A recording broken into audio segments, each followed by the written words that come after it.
this place. I have a strange feeling that I've been here before.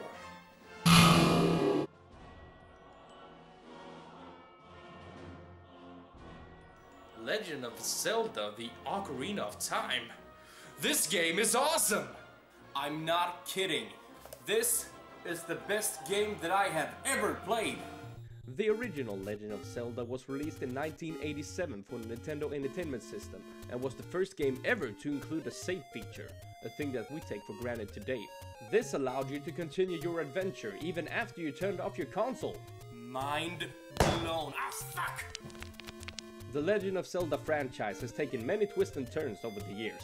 Fans have for the longest time tried to figure out how to place these games in order, but in December 2011, Nintendo released an official timeline. I got my N64 when I was 10 years old, which is just about 15 years ago. So, how does this game hold up now? Let's find out. Ah! Seriously, what is that? Ah, the title screen. Just a sight of this gives me goosebumps. When I saw this as a kid, I was amazed. Because before I had my N64, my means of entertainment was the NES or an old computer, which barely supported Age of Empires. So graphics-wise, this was a big step up for me. The ambience and atmosphere of this game is nothing short of magical. The Ocarina of Time is an open-world RPG, and is all about the exploration. The design of the levels, puzzles, enemies, bosses are very creative. Just look at this, you're actually fighting a heart! Now, here we have the save slot screen. As you can see, I have always been pretty boring with naming my characters, so just for shits and giggles, let's see if we can't name them whatever we want. Let's go with F-U-C-K, yes you can! It's kind of weird that it didn't do anything to prevent this from happening. I know the name I picked for my character is pretty juvenile, but it's still pretty funny because now it seems like every character in the game has Tourette syndrome. Hello. Fuck! Fuck! Get up! Hi. Fuck! Fuck! Fuck! Hi. Fuck! Fuck! Welcome. Fuck! Now we get to play the game. It all starts off with a dialogue from the Great Deku Tree.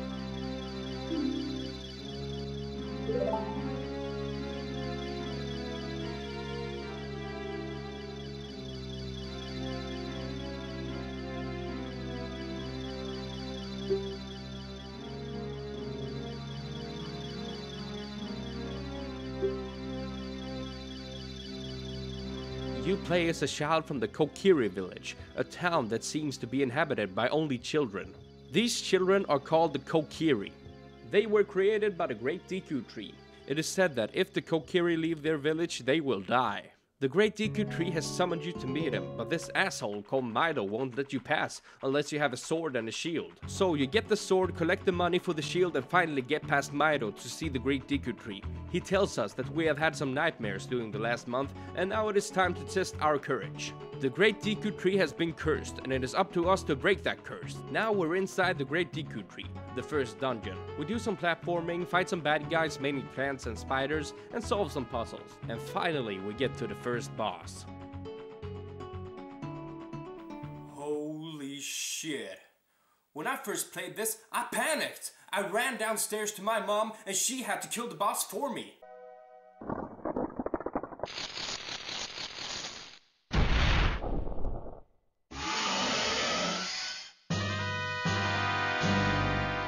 The fact that you can't see anything just adds to the fear factor. I mean, I played games like Doom 2 and Duke Nukem, but those games aren't scary, they're awesome.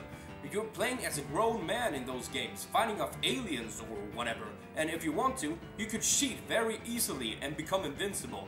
But in this game, you're playing as a small child with a tiny dagger, and a giant fucking spider jumps from the ceiling of the roof. And I didn't know there were sheets for the N64 back then. And I barely understood English, so I simply did not know what to do in this position. Just check this shit out. So far in the game we've had lights to show us the environment, but for this battle they put us in a dark room with this sound. And then you press upper C, look up to the ceiling, and you are faced with this.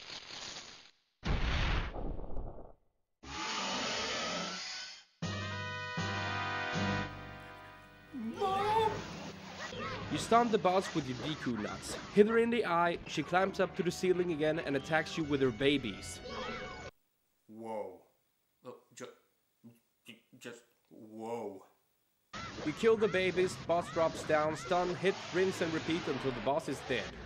When you kill the boss, you get a heart piece, which will increase your health by 1. After that, you step into a blue light, which teleports you back outside the Deku tree.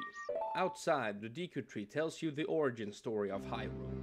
3 goddesses of power, wisdom and courage created the heavens, the earth and all life. When their task was finished, they returned to the heavens and left a sacred triangle called the Triforce. An evil man from the desert wants this triangle so that he can, you guessed it, take over the world. Of course! The tree then dies and we are on our way. We say goodbye to Soria and she gives us an ocarina as a parting gift. Next up, Hyrule Field, along with the annoying owl that treats us like retards. I know how to use the map, goddammit! For the first time since we started the game, we are introduced to the open world. But since we are in a hurry, let's just get to the princess. Fuck! Stop that shit, man! The task now is to get past the guards, but they're horrible. How can they not see me? It's probably because of those damn hats they're wearing. We sneak our way past the guards and find Mario. We wake him up and get into the castle. We sneak past the guards inside the castle and find Princess Zelda. She shares with us information that in the wrong hands could ruin the kingdom.